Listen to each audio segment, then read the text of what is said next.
यहाँ पर देखिए क्वेश्चन नंबर 41 यहाँ से स्टार्ट है हमारा, और 40 प्रश्न हम करवाएंगे, जिसमें से मूल विधि, सामान्य ज्ञान, ठीक है ना, और आपके संविधान, तीनों आपके हमने कवर करेंगे। 40 के 40 प्रश्न।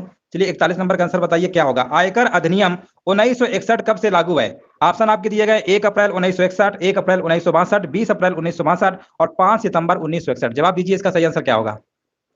आयकर अधिनियम आपको बताना है 1961 वाला जो है कब से लागू है, ठीक है ना। अब देखो 1961 वाला कब से लागू है आपको बताना है।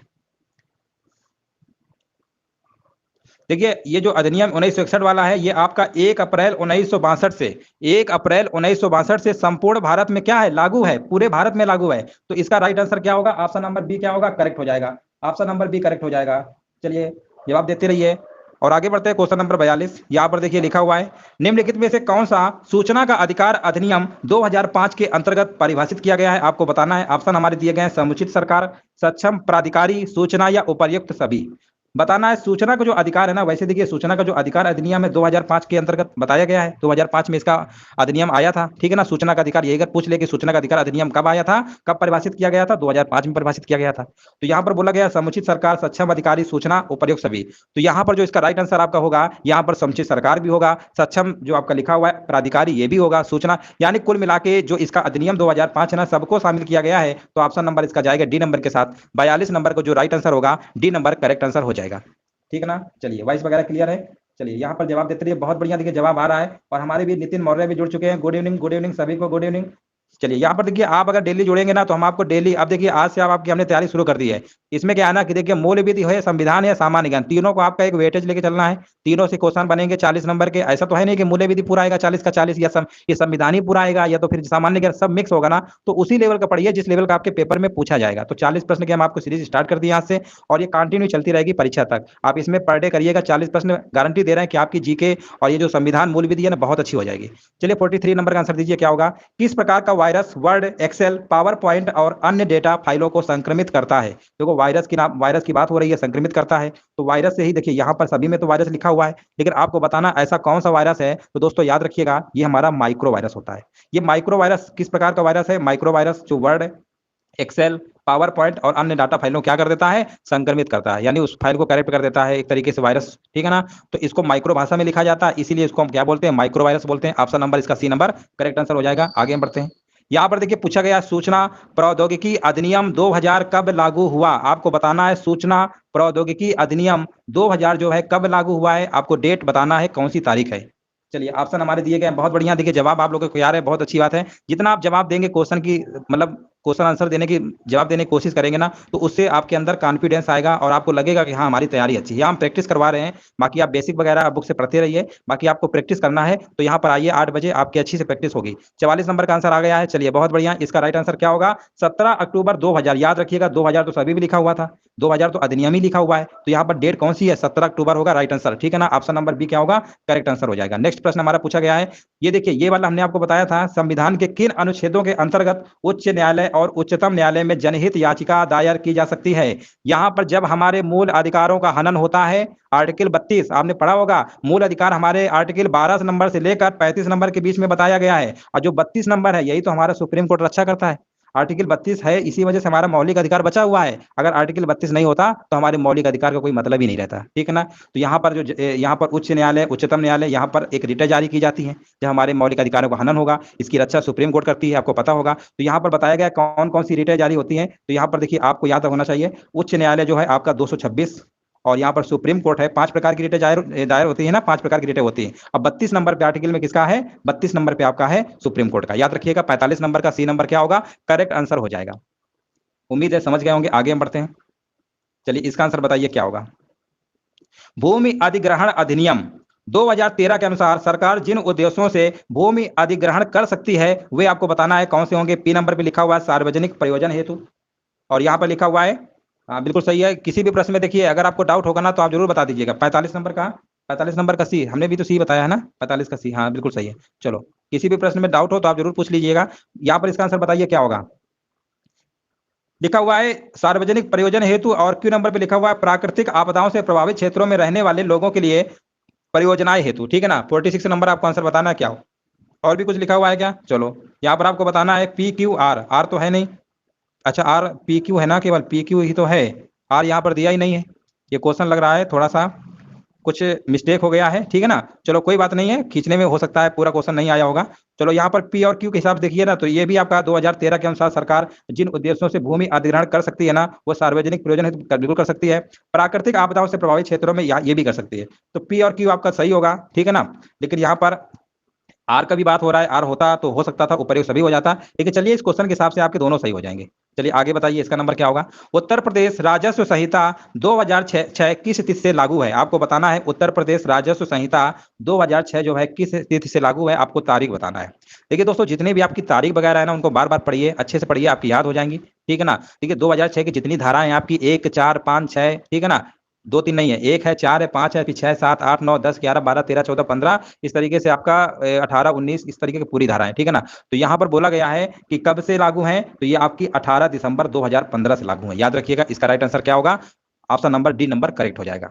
2006 में जितनी धाराएं आपकी थी, काफी सारी धाराएं थी, ठीक है ना, इनको लागू कब किया गया था, 18 दिसंबर 2015 से। आगे बढ़ते हैं। देखो ये भारतीय दंड संहिता, इसका हमने जब पहले हमने संविधान के क्वेश्चन करा रहे थे, उसके मूल विधि क्वेश्चन कराए थे, तो उसमें हमने प्रश्न पहले ही प्रश्न करवाया था कि भारतीय दंड संहिता कब लागू हुई थी। चलिए इसका आंसर बताइए, 48 नंबर का राइट आंसर क्या होगा। बहुत बढ़िया जवाब दे रहे हैं, बहुत बढ़िया। चलिए क्वेश्चन नंबर 48 का आंसर बताइए क्या होगा। भारतीय दंड संहिता कब लागू हुई थी, ये हमने बताया था ना इसके पहले, 1 जनवरी 1862। तारीख बिल्कुल देखिए, ये तो आप ये रट लीजिए, भारतीय दंड संहिता कब लागू हुई, 1 जनवरी यानी 1 जनवरी 1862, ठीक है ना। चलिए 48 नंबर का राइट आंसर क्या होगा, सी नंबर होगा, याद रखिएगा, ठीक है। अनुमति तो इसके 1860 में ही मिल गई थी, लेकिन लागू कब हुआ था, 1 जनवरी 1862 से। आगे बढ़ते हैं, नेक्स्ट प्रश्न है हमारा। चलिए यहां पर बताइए इसका क्या आंसर होगा। लिखा हुआ त्वरित न्याय का अधिकार एक मौलिक अधिकार है या किस वाद में अभी निर्धारित किया गया है। ऑप्शन आपके दिए गए हैं, एसपी गुप्ता बनाम भारत संघ, बंधुआ मुक्ति मोर्चा बनाम भारत संघ, और हुसैन आरा खातून बनाम बिहार राज्य, और इंदिरा साहिनी बनाम भारत संघ, ठीक है ना। देखिए ये क्वेश्चन इस टाइप के आते हैं ना, किस वाद में अभी निर्धारित किया गया, काफी सारे क्वेश्चन इस टाइप से बनते हैं, तो आपको ये याद रखना होगा, तभी आप कर पाएंगे। तो 49 नंबर का दोस्तों याद रखिएगा, हुसैन आरा खातून बनाम कौन सा है, बिहार राज्य है।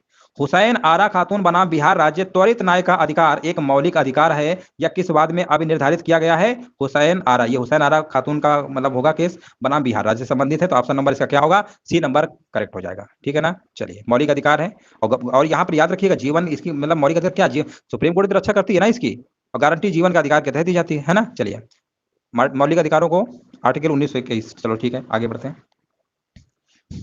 देखिए मौलिक अधिकार जब हनन होता है ना, मान लीजिए कोई रोड बन रहा है, कुछ ऐसी समस्याएं जाती है ना, तो वो लोग केस कर देते हैं, वही से रिलेटेड पूछा जाता है। चलिए यहाँ पर पूछा गया, न्यूनतम कितनी आयु का व्यक्ति बिना गियर वाली मोटरसाइकिल चला सकता है। आपको बताना है कि न्यूनतम कितनी आयु का, बिना गियर वाली समझते हैं ना मोटरसाइकिल, जैसे स्कूटी वगैरह हो गया जिसमें गियर नहीं पड़ता है ना, तो इसकी एज जो है कितनी बताई गई है, तो इसका राइट आंसर आपका हो जाएगा 16 वर्ष। ऑप्शन नंबर क्या होगा इसका, सी नंबर करेक्ट आंसर हो जाएगा, याद रखिएगा ऑप्शन नंबर सी बिल्कुल सही है। हाँ बिल्कुल सही है, 50 नंबर। सर्वोच्च न्यायालय में कुल कितने न्यायाधीश हैं, आपको बताना है। सर्वोच्च न्यायालय में कुल कितने न्यायाधीश हैं। ऑप्शन आपके दिए गए 24, 25, 30 और 34, इसका बताइए आंसर क्या होगा।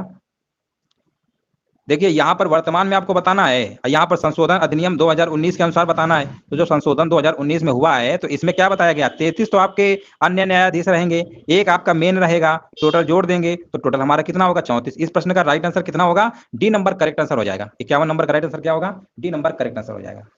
बिल्कुल सही है, देखो पवन का आंसर आया है, बिल्कुल सही। नितिन का भी आया, वेरी गुड, बहुत बढ़िया। ऐसे आंसर देते हैं तो बहुत अच्छा लगता है, इससे पता चलता है कि तैयारी भी आपकी ठीक ठाक चलती है। नेक्स्ट प्रश्न हमारा पूछा गया है, भारत में न्यायिक पुनर्विलोकन किस देश से लिया गया। राइट आंसर आपका होगा, कहां से लिया गया, अमेरिका से लिया गया है, ठीक है ना। पुनर्विलोकन वाला जो है अमेरिका से, संयुक्त राज्य अमेरिका। ऑप्शन नंबर यूएसए होगा, ठीक है बिल्कुल सही जवाब है। आगे बढ़ते हैं। चलिए इसका बताइए, किस राज्य में द्विसदनीय विधायिका है। आपको बताना है कि किस राज्य में द्विसदनीय विधायिका है। द्विसदनीय विधायिका समझते हैं ना, विधान परिषद होता है ना, विधानसभा, तो दोनों होना चाहिए। तो आपको बताना है कौन कौन से। ऑप्शन दिया गया, मध्य प्रदेश, पश्चिम बंगाल, उत्तर प्रदेश, पंजाब। है उत्तर प्रदेश में है, बिल्कुल सही जवाब है। ऑप्शन नंबर क्या होगा, सी नंबर करेक्ट हो जाएगा। अगर हमने इसके अलावा पूछे कौन कौन से राज्य, उत्तर प्रदेश हो गया, बिहार आपका हो गया, महाराष्ट्र हो गया, कर्नाटक हो गया, आंध्र प्रदेश हो गया और तेलंगाना, ठीक है ना। चलिए राइट आंसर बिल्कुल सही जवाब दिया गया है। आगे बढ़ते हैं। यहाँ पर देखिए पूछा गया, राष्ट्रपति और उपराष्ट्रपति दोनों पद रिक्त होने पर राष्ट्रपति के दायित्वों का निर्वहन कौन करेगा। ऑप्शन आपके दिए गए, महान्यायवादी, लोकसभा का अध्यक्ष, और लोकसभा का अध्यक्ष राज्यपाल, सर्वोच्च न्यायालय का मुख्य न्यायाधीश। चलिए जवाब दीजिए, इसका आंसर क्या होगा। देखिए 54 नंबर का राइट आंसर आ गया, क्वेश्चन पढ़ने से पहले जवाब आ गया। इससे पता चलता है कि आपकी तैयारी जो है बिल्कुल सही है, ठीक ठाक चल रही है, और ऐसे ही आपको देना है, आपको तेजी जवाब देना। क्वेश्चन देखा नहीं, बस तुरंत उस पर टूट पड़ो कि इसका राइट आंसर यही वाला है। 54 नंबर का डी होगा, बिल्कुल करेक्ट आंसर था। आगे बढ़ते हैं। भारतीय संविधान में मौलिक कर्तव्य को किस देश से लिया गया है? बहुत ही सिंपल प्रश्न है ये, आपको बताना है मौलिक कर्तव्य किस देश से लिया गया है। मौलिक कर्तव्य समझते हैं ना, हमारे देश में इस समय कितने मौलिक कर्तव्य हैं? 11 मौलिक कर्तव्य हैं, ठीक है ना। तो इसका राइट आंसर बताइए क्या होगा? सोवियत संघ, रूस, बिल्कुल सही है। 55 नंबर क्या होगा? सी नंबर करेक्ट आंसर हो जाएगा, बिल्कुल सही जवाब आ रहा है। आगे बताइए। किस संशोधन द्वारा पंचायती राज से संबंधित प्रावधान संविधान में जोड़े गए हैं? आपको बताना है। देखो, पंचायती और नगर पालिका के बारे में आपने पढ़ा ही होगा, नगर पालिका शहरों से रिलेटेड है, वो 74वां संविधान संशोधन में जोड़ा गया है ना। लेकिन पंचायती राज की बात हो रही है, 73वां संविधान संशोधन होगा। राइट आंसर ऑप्शन नंबर 20 का हो जाएगा। 56 नंबर का इसका राइट आंसर क्या होगा? बी नंबर करेक्ट हो जाएगा, बिल्कुल सही है। देखो 56 नंबर का बी आंसर आ रहा है, बिल्कुल राइट आंसर आ रहा है। चलिए आगे बताइए। किस मौलिक अधिकार को कानूनी अधिकार में परिवर्तित कर दिया गया है? ऑप्शन आपके दिए गए हैं, शोषण का अधिकार, समानता का अधिकार, स्वतंत्रता का अधिकार, संपत्ति का अधिकार। चलिए राइट आंसर बताइए 57 नंबर का क्या होगा? देखिए, संपत्ति का अधिकार वैसे तो आपको पता ही होगा, 44वें संविधान संशोधन, आपका 44वां संविधान संशोधन कब हुआ था? डेट अगर पूछ ले 1978 में हुआ था, ठीक है ना। और इसी को इसको 300 का में जोड़ा गया है संविधान के, आपको ये भी पता होगा, ठीक है ना। अब यहाँ पर ये जो हमारा संपत्ति वाला अधिकार है, अब ये कानूनी अधिकार में परिवर्तित कर दिया गया है। कानूनी अधिकार को वैधानिक अधिकार, विधिक अधिकार, सांविधिक अधिकार सब नाम से जानते हैं। तो याद रखिएगा, इसका राइट आंसर क्या होगा? ऑप्शन नंबर क्या होगा? ऑप्शन नंबर डी नंबर क्या होगा? करेक्ट नंबर हो जाएगा। चलिए बहुत बढ़िया, 57 नंबर का डी राइट आंसर हो जाएगा। अब हम आगे बढ़ते हैं। नेक्स्ट प्रश्न है हमारा, राजदूत एवं उच्चायुक्त जो विदेशों में नियुक्त होते हैं वे किसका प्रतिनिधित्व करते हैं? ऑप्शन आपके दिए गए, राष्ट्रपति, संसद, प्रधानमंत्री, मंत्रिमंडल। आपको बताना है इसका राइट आंसर क्या होगा। राजदूत एवं उच्चायुक्त जो विदेशों में नियुक्त होते हैं वे किसका प्रतिनिधित्व करते हैं? 58 नंबर का राइट आंसर बताइए। और बिल्कुल सही है, यहाँ पर राइट आंसर आपका होगा, ऑप्शन नंबर ए होगा, राष्ट्रपति होगा, बिल्कुल सही जवाब है। अंतरराष्ट्रीय स्तर पर राष्ट्रपति का ही प्रतिनिधित्व किया जाता है। ऑप्शन नंबर ए इसका करेक्ट आंसर हो जाएगा। यहाँ पर पूछा गया, उद्देशिका में किस संशोधन द्वारा प्रभुत्व संपन्न लोकतांत्रिक गणराज्य को प्रभुत्व संपन्न समाजवादी पंथ निरपेक्ष लोकतांत्रिक गणराज्य में बदल दिया गया है? आपको बताना है 40वां संशोधन, 41वां संशोधन, 42वां संशोधन या 43वां संशोधन। चलिए 59 नंबर का राइट आंसर बताइए क्या होगा? चलिए देखिए, हम आपको इतना हिंट दिए दे रहे हैं कि 1976 में किया गया था। अब 1976 में कौन संविधान संशोधन किया गया था, ये आपको बताना होगा। तो आप कहेंगे 1976 में तो 42वां संविधान संशोधन हुआ था, 44वां संविधान संशोधन 1978 में हुआ था, जिसमें संपत्ति का अधिकार को अलग किया गया था, है ना। तो चलिए इसका राइट आंसर क्या होगा? 59 नंबर का क्या होगा? सी नंबर करेक्ट हो जाएगा। बहुत बहुत बढ़िया, चलिए जवाब बिल्कुल सही आ रहा है आप लोगों के। चलिए आगे बताइए। समवर्ती सूची का विषय निम्नलिखित में से कौन सा है? देखिए, आपने पढ़ा होगा, संघ सूची पढ़ा होगा, जिसपे केंद्र कानून बना सकती है, राज्य सूची में राज्य सरकार बना सकती है। लेकिन समवर्ती सूची ऐसा सूची होता है जिसमें केंद्र और राज्य दोनों कानून बना सकती है। तो यहाँ पर पूछा गया कौन है, इसमें आपको बताना है। क्वेश्चन नंबर 60 का राइट आंसर क्या होगा? तो दोस्तों याद रखिएगा, दिवालिया और ऋण शोधन क्षमता, ठीक है ना। यहाँ पर दिवालिया और ऋण शोधन क्षमता ये समवर्ती सूची के क्या है? विषय हैं। जबकि कृषि आयकर, शेयर बाजार, कृषि आयकर क्या है? देखो, ये जो आपका कृषि आय पर कर है ना, ये राज्य सूची के विषय। ये कौन सा विषय है? राज्य सूची के विषय, ठीक है ना। और अगर हम रेलवे की बात करते हैं, शेयर बाजार की बात करते हैं, ये दोनों आपके आते हैं, ये किसके विषय हैं? ये संघ सूची के विषय हैं, ये संघ सूची के विषय हैं। लेकिन समवर्ती सूची की अगर हम बात करेंगे तो दिवालिया और ऋण कौन सा होगा? ऋण शोधन क्षमता समवर्ती सूची के विषय है, ठीक है ना। ऑप्शन नंबर इसका क्या होगा? सी नंबर करेक्ट आंसर हो जाएगा। आगे बढ़ते हैं। यहाँ पर देखिए, थोड़ा क्वेश्चन बड़ा है, लेकिन आपको आंसर तो देना ही पड़ेगा, है ना। चलो यहाँ पर देख लेते हैं। क्वेश्चन आपको दिख रहा होगा, थोड़ा सा छोटा करना पड़ेगा, लेकिन अब आपको दिख रहा होगा। दिख रहा है ना? देख लीजिए, कोई दिक्कत हो बता सकते हैं। यहाँ पर लिखा हुआ है सूची फर्स्ट सूची सेकंड के साथ सम्मिलित करना है, और सूचियों के साथ नीचे दिए गए कोड का प्रयोग करके सही उत्तर आपको बताना है, ठीक है ना। चलो यहाँ पर आंसर बताइए, दिख रहा होगा, और जूम करते हैं, क्या दिख रहा है ना? देख लो, 61 नंबर का राइट आंसर बताइए क्या होगा। देखिए यहाँ पर लिखा हुआ, हम आपको पढ़ के सुना दे रहे हैं। ये प्राचीन स्थल है, और जूम कर दे, अच्छा जूम कर दे रहे हैं, चलो चलो बताओ।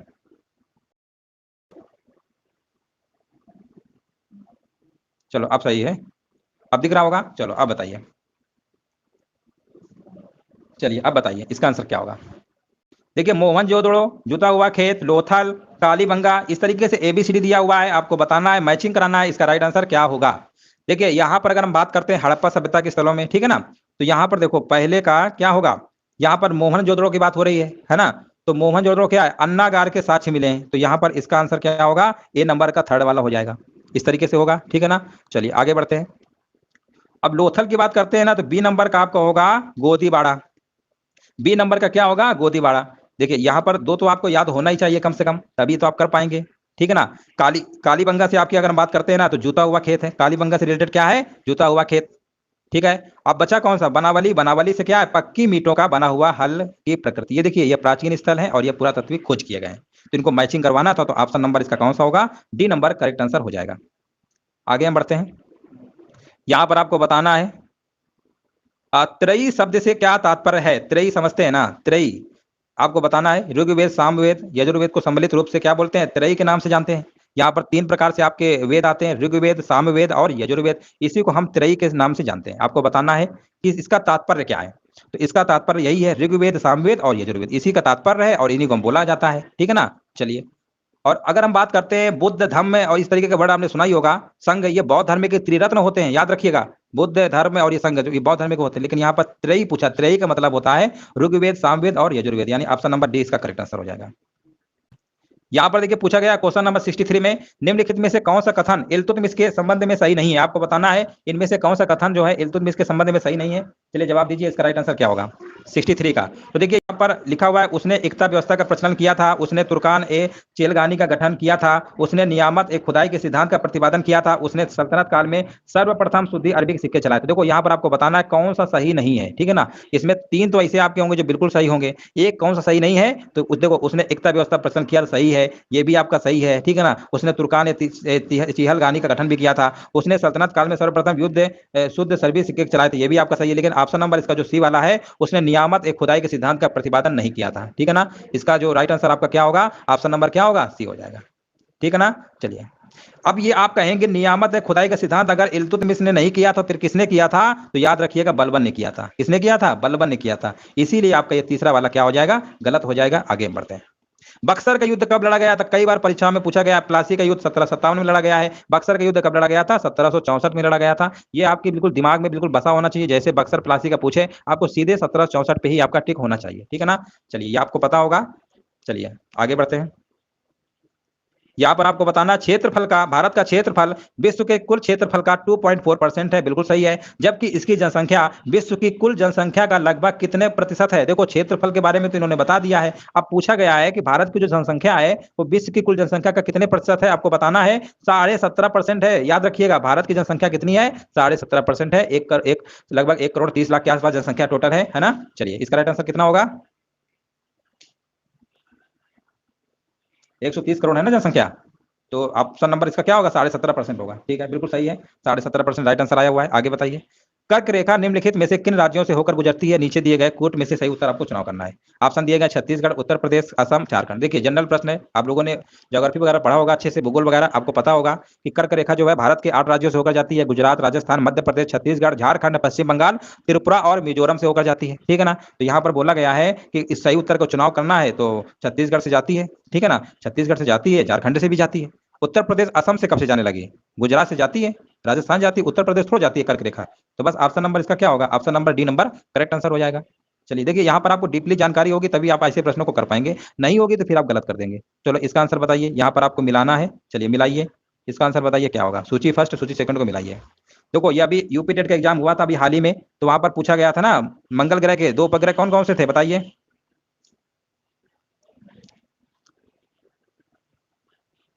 मंगल ग्रह के फोबोस टिमोस थे ना, आपके पेपर में भी पूछा गया था। तो मंगल ग्रह का कौन सा कर देंगे? फोबोस वाला हो जाएगा, यानी बी का फर्स्ट वाला तो होगा। अब बी का फर्स्ट वाला कहाँ लिखा हुआ है? देखो, यहाँ पर सिर्फ एक ही ऑप्शन में लिखा हुआ है। जब एक ऑप्शन में लिखा हुआ है तो आप कहेंगे सी नंबर इसका क्या होगा? करेक्ट हो जाएगा। बस आप यहीं से पता कर लेंगे। अब बाकी देखिए, आपको मैच करना ही नहीं है ना? बाकी आपके सब सही लिखे हुए थे। चलिए, इसका बताइए।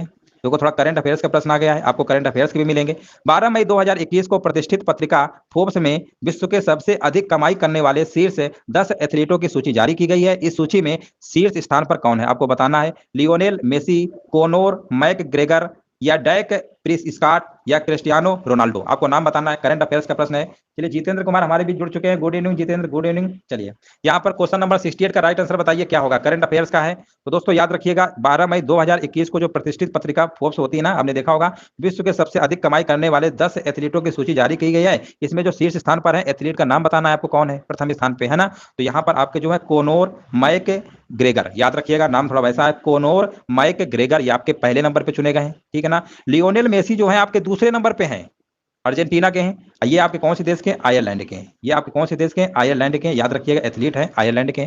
पहले नंबर पे आपके चुने गए। ठीक है, चलो। और अगर क्रिस्टियानो रोनाल्डो की बात करते हैं, ये आपके पुर्तगाल के। ये आप कौन से देश के? पुर्तगाल के हैं।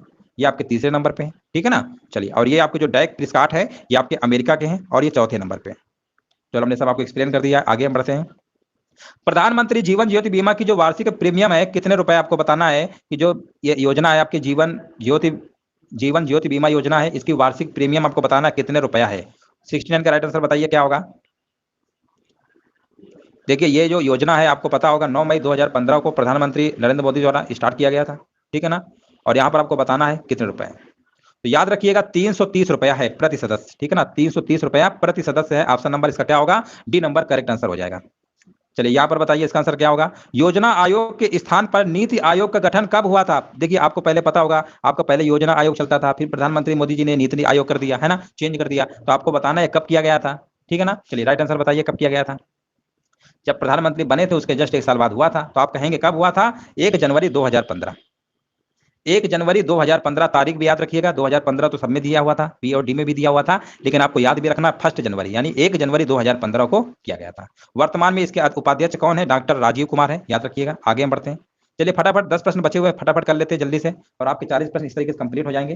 चलिए बहुत बढ़िया, आप लोग जवाब दे रहे हैं, बहुत अच्छा लग रहा है। इस तरीके से देखिए पढ़ाई में आनंद आता है, हमें भी पढ़ाने में मजा आता है और आप लोग भी बने रहते हैं तो अच्छा लगता है। यही तालमेल होना चाहिए। 71 नंबर आंसर बताइए क्या होगा। अगर हम मेहनत करते हैं तो हमारे साथ आप भी मेहनत करिए, हम भी तो आपको समय दे रहे हैं ना, इसलिए आप भी हमारे साथ कीजिए तो बहुत अच्छा लगता है। चलिए भारतीय कला भवन संग्रहालय अवस्थित है, इसका आंसर बताइए। मथुरा में, लखनऊ में, प्रयागराज में, वाराणसी में। इसका आंसर बताइए। 71 नंबर का क्या होगा, इसका राइट आंसर आपका होगा वाराणसी। 71 नंबर क्या होगा, भारत कला भवन संग्रहालय वाराणसी में स्थित है। ऑप्शन नंबर क्या होगा इसका, डी नंबर करेक्ट आंसर हो जाएगा। आगे बढ़ते हैं।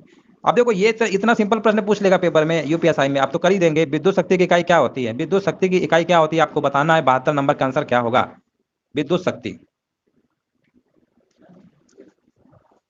इसका मात्रक जूल पर सेकंड होता है या वाट होता है, एसआई मात्रक है ना। विद्युत शक्ति का मात्रक क्या होता है, ये तो वाट होगा या तो जूल पर सेकंड होगा। जूल पर सेकंड लिखा नहीं है तो वाट वाला टिक कर देंगे, ठीक है ना। ये तो रेजिस्टेंस का मात्रक होता है, ओम में होता है। ये तो करंट का मात्रक होता है, शक्ति समझते हैं ना, पावर। तो इस तरीके से आप सीधे बता देंगे, ऑप्शन नंबर ए वाला करेक्ट हो जाएगा। आपको बताना है निम्नलिखित में से कौन सा पदार्थ है फोटोग्राफी में प्रयुक्त होता है। Cupric oxide, sodium bicarbonate, sodium thiosulphate या इनमें से कोई नहीं। आपको बताना है फोटोग्राफी में किसका प्रयोग किया जाता है। क्वेश्चन नंबर 73 का राइट आंसर बताइए। क्यूप्रिक ऑक्साइड तो आपका होगा नहीं, सोडियम बाइकार्बोनेट तो होगा नहीं, है ना, ये आपका होगा नहीं। सोडियम बाइकार्बोनेट तो खाने वाला सोडा होता है, NaSCO3, ये तो होगा ही नहीं। सोडियम थायोसल्फेट यही लग रहा है, यही लग नहीं रहा, यही आपका होगा भी। सोडियम थायोसल्फेट याद रखिएगा, इसका फोटोग्राफी में क्या किया जाता है, प्रयोग किया जाता है। ऑप्शन नंबर इसका सी नंबर करेक्ट आंसर हो जाएगा। जंतु व्यवहार के अध्ययन को क्या कहते हैं, आपको बताना है। फटाफट जवाब दे रहे हैं, बहुत अच्छा लग रहा है। जंतु व्यवहार के अध्ययन को क्या कहते हैं, इसका आंसर बताइए। आप लास्ट में देखिए 40 प्रश्न जब हुआ करें ना, तो आप खुद चेक किया करिए कि आपके कितने प्रश्न सही हुए हैं। एक कॉपी पेन लेकर बैठा करिए, उसमें टिक करते रहा करिए कि 40 में से आपके कितने सही हुए हैं, है ना। ये आप ईमानदारी से कर सकते हैं, तेजी से। जंतु व्यवहार के अध्ययन को क्या कहते हैं, इथोलॉजी, इकोलॉजी, एंटोमोलॉजी, इनमें से कोई नहीं। 74 नंबर का राइट आंसर बताइए क्या होगा। जब तक हम ऑप्शन पढ़े तब तक आपका आंसर 5 सेकंड में आ जाना चाहिए कि इसका होगा क्या। देखिए जंतु व्यवहार के अध्ययन को हम क्या कहते हैं, इथोलॉजी कहते हैं। इथोलॉजी यानी ऑप्शन नंबर क्या होगा इसका, ए नंबर करेक्ट हो जाएगा, ठीक है ना। ऑप्शन नंबर क्या होगा, इथोलॉजी होगा, ठीक है। और जीवों और वातावरण में अगर इनका अध्ययन किया जाता है, जीवों की क्रियाओं का, तो वो आपका इकोलॉजी होता है, ठीक है ना। चलिए आगे बढ़ते हैं। नेक्स्ट प्रश्न है हमारा, यहाँ पर लिखा हुआ है न्यूमैटोफोर पाए जाते हैं। न्यूमैटोफोर पाए जाते हैं, आपको बताना है इसका राइट आंसर क्या होगा।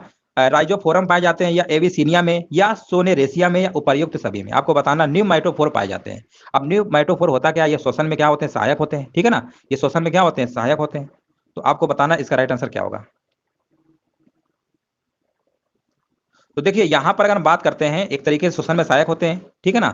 और ये कहाँ पर पाए जाते हैं आपको बताना। देखिए पौधों में ही, पौधों के विशेष लक्षण होते हैं, तो ये पाए जाते हैं, ये जड़ों में पाए जाते हैं। कौन सी जड़ें, ये जड़ें कैसी होती है, ये आपके जो होती है राइजोफोरा में भी पाया जाता है, एविसीनिया में, है ना। तो ये सब के सब क्या जड़ें हैं, ठीक है ना। ये सब जड़ों के नाम लिखे हुए हैं और सभी में पाए जाते हैं और श्वसन के लिए सहायक होते हैं। न्यूमैटोफोर है ना, पेड़ से रिलेटेड होता है। तो यहाँ पर किसमें पाया जाता है, जड़ों में पाया जाता है। तो ऑप्शन नंबर इसका क्या होगा, ऑप्शन नंबर इसका होगा उपर्युक्त सभी में। ऑप्शन नंबर क्या होगा, ये जो लिखे हुए हैं ना, ये सब आपके पेड़ों से रिलेटेड है, ये सब जड़ें हैं। आगे बढ़ते हैं। यहाँ पर देखिए करंट का प्रश्न आ गया है। मई 2021 में संपन्न, यहाँ पर लिखा हुआ UEFA महिला चैंपियंस लीग 2020 और 21, 2020 और 21 का खिताब किस फुटबॉल क्लब ने जीता है, आपको बताना है। ये जो मई 2021 में आपका संपन्न हुआ था, इसमें महिला चैंपियंस लीग हुई थी। इसमें पूछा गया है किस फुटबॉल क्लब ने जीता। ऑप्शन आपके दिए गए Paris Saint Germain, Chelsea, Barcelona या बायर्न म्यूनिक। आपको इसका राइट आंसर बताना है क्या होगा। चलिए जवाब आ रहा है 76 नंबर का राइट आंसर क्या होगा, बार्सिलोना। बिल्कुल सही है, बार्सिलोना होगा। 76 नंबर क्या होगा, सी नंबर हो जाएगा, ठीक है ना। चलिए ये कहाँ की है महिला? स्पेनिश टीम है, स्पेनिश की है, स्पेनिश, ठीक है ना, स्पेनिश। तो बार्सिलोना होगा इसका राइट आंसर, क्या होगा? हाँ, ये कौन सी टीम है? स्पेनिश है। आगे बढ़ते हैं, चलिए यहाँ पर बताइए इसका आंसर क्या होगा। जून 2021 में कौन संयुक्त राष्ट्र के व्यापार और विकास सम्मेलन अंकटाड की पहली महिला महासचिव नियुक्त की गई? इस तरीके से आपके कुछ करंट अफेयर्स के प्रश्न भी आपके तैयार हो जाएंगे, ठीक है ना। इसीलिए हम पूरा आपको जैसा पेपर में आएगा ना उसी हूबहू करवा रहे हैं, ताकि उसका आपकी तैयारी जो है बेस्ट हो जाए। चलिए इसका आंसर बताइए, जून 2021 में कौन संयुक्त कौन संयुक्त राष्ट्र के व्यापार और विकास सम्मेलन अंकटाड की पहली महिला महासचिव नियुक्त की गई है? आपको बताना है। 77 नंबर राइट आंसर क्या होगा? इसका जो राइट आंसर आपका होगा रेबका ग्रिन्सपन। देखिए थोड़ा नाम अजीब गरीब है, आप करंट अफेयर्स पढ़ेंगे तो आपको हर चीज से गुजरना भी पड़ेगा, है ना। तो इस तरीके से आपको नाम तो मानते हैं कि थोड़ा बहुत वैसा मिलेगा, लेकिन आपको ऐसे ही पढ़ना पड़ेगा, ठीक है ना। चलिए तो याद रखिएगा, सीधे नाम आपको याद रखना है। इसका राइट आंसर क्या होगा? ये आपकी बिल्कुल सही है। हाँ बिल्कुल सही है, पहली महिला सचिव नियुक्त की है। ये जो कोस्टारिका है ना, वहाँ की पूर्व उपराष्ट्रपति भी रह चुकी है, ठीक है ना, रेबिका प्रिंसपन। बिल्कुल राइट आंसर है। ऑप्शन नंबर क्या होगा? डी नंबर होगा। निम्नलिखित मठों में से कौन सा मठ सिक्किम में स्थित है? आपको बताना है कौन सा मठ सिक्किम में स्थित है। आपके मठों से रिलेटेड आ गया है। कुछ एक दो प्रश्न आपको होंगे करंट अफेयर्स के जो थोड़ा टफ होंगे, उससे कोई घबराना नहीं है, एक दो प्रश्न तो आपको मिलेंगे ही। चलिए इसका आंसर बताइए क्या होगा। कौन सा मठ सिक्किम में स्थित है? 78 नंबर का। देखिए यहाँ पर हम बात करते हैं। बताइए। देखो हेमिस मठ तो आपका लद्दाख में स्थित है ना, ये तो लद्दाख में है। अगर हम बात करते हैं ताबो मठ की, तो ये आपका हिमाचल प्रदेश में है। ये कहाँ पे है? आपका हिमाचल प्रदेश में। तो यहाँ पर बोला गया है कि यहाँ पर सिक्किम में कौन सा स्थित है, तो रूमटेक है। कौन सा? रूमटेक मठ। याद रखिएगा, रूमटेक मठ कहाँ पर स्थित है? सिक्किम में। 78 नंबर का क्या होगा? डी नंबर नहीं, ए नंबर होगा। 78 नंबर का राइट आंसर ए नंबर होगा, ठीक है ना। चलो आगे बढ़ते हैं। भारत की पहली पूर्ण अवधि वाली टॉकी फिल्म कौन सी थी? टॉकी फिल्म समझते हैं ना, टॉकी फिल्म क्या होती थी? पहले भारत में मूक फिल्में दिखाई जाती थी, जो गूंगे बहरे होते थे ना, उस टाइप की मूक फिल्म उनको बोलते थे, जो आवाज नहीं आती थी, बोला नहीं जाता था उसमें, मूक फिल्में। तो आपको बताना है इसमें कौन सी थी पहली पहली जो पूर्ण अवधि टाकी फिल्म थी। इंद्र सभा नहीं था आपका, है ना। भक्त प्रहलाद ये भी नहीं था। आला मारा था। तो 79 का राइट आंसर क्या होगा? आला मारा होगा। ऑप्शन नंबर क्या होगा? और ये कब प्रदर्शित की गई थी? कभी ये भी पूछ लेगा पेपर में, तो याद रखिएगा 1931 में। भारत की पहली पूर्ण अवधि वाली जो टाकी फिल्म है, वर्ष 1931 में क्या की गई थी? प्रदर्शित की गई थी, और उस फिल्म का नाम था Alam Ara. Option number D correct answer हो जाएगा। चलिए सेशन का लास्ट प्रश्न है, और बताइए क्या होगा। आपको मिलाना है, चलिए मिलाइए और आंसर बताइए क्या होगा। यामिनी कृष्णमूर्ति जो है किससे संबंधित है? वसीम जाफर किससे संबंधित है? राजा रवि वर्मा किससे संबंधित? और राहुल गांधी। आप कहेंगे राहुल गांधी तो सभी को पता होगा, है ना। राहुल गांधी को सभी को पता होगा, ये तो राजनीति संबंधित है, सभी को पता है। अब आप कहेंगे चौथे का भी देख लीजिए, तो आप कहेंगे संयोग देखो कितनी अच्छी बात है कि चौथे का भी सिर्फ एक ही ऑप्शन पे दिया गया है। अब इतना सब आपको पढ़ने की जरूरत ही नहीं है, यही इतना तो आपको पता ही होगा राहुल गांधी राजनीति से संबंधित रखते हैं, है ना। बस यहीं से आपको बता देना है। ऑप्शन नंबर इसका क्या होगा? ए नंबर करेक्ट हो जाएगा। तो इस तरीके से आपके हमने 40 प्रश्न, जिसमें से आपके सामान्य ज्ञान के प्रश्न थे, मूल विधि के थे, और आपके संविधान के थे। जो आपके सिलेबस में था वही हमने पूरा टोटल लिया था, और उसी के अकॉर्डिंग आपकी हम प्रिपरेशन करवा रहे हैं।